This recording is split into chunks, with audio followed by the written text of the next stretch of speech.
రాష్ట్ర ప్రజలకు మరి ముఖ్యంగా పల్నాడు జిల్లా ప్రజానీకానికి బహుజనులకి బహు కళాకారులకి రైతు కూలి మహిళలకి మరి విజ్ఞప్తి చేస్తూ భోగి సంక్రాంతి శుభాకాంక్షలు తెలియజేస్తున్న మా సిస్టరు ఏలుపుల కుమారి పసిలపాడు గ్రామస్తురాలు రెండిచింతల మండలం మరి పసిలపాడు గ్రామ అధ్యక్షురాలుగా రైతు కూలి మహిళా సంఘం లీడర్లుగా పనిచేస్తూ బహుజన సిద్ధాంతంలో నడుస్తున్న ఏలుపుల కుమారి గారిని మనం అభినందించాల్సిన అవసరం ఉంది.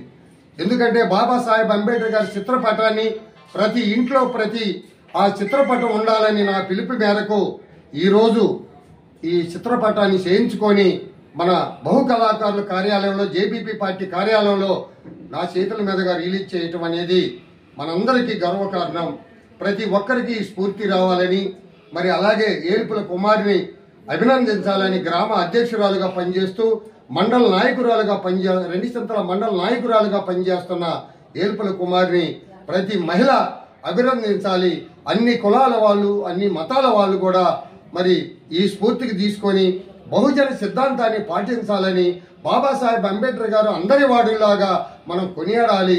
బాబాసాహెబ్ అంబేద్కర్ గారు స్త్రీలకే కాదు పురుషులకే కాదు మరి అడవిలో ఉన్న జీవరాశులకు కూడా హక్కులు రాసి ప్రతి కులానికి ప్రతి మతానికి గుడులకు గోపురాలకు ఇవాళ మనం పూజించే దేవతలకు కూడా దేవుళ్ళకి దేవతలకు కూడా భారత రాజ్యాంగంలో మరి హక్కులు రాసిన మహానీయుడు బాబాసాహెబ్ అంబేద్కర్ గారు.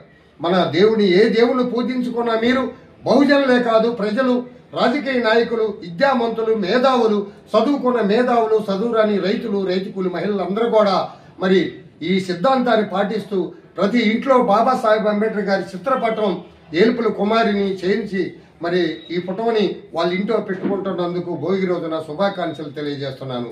అందరికి జై భీములు కళాభివందనాలు. భారత రాజ్యాంగం వదిలాలి. మరి ఏలుపుల కుమారి ఈ సిద్ధాంతంలో ఉన్నట్టు ప్రతి ఒక్కరూ ఈ సిద్ధాంతంలోకి రావాలని రైతు కూలి మహిళలందరికీ పిలుపునిస్తున్నాను.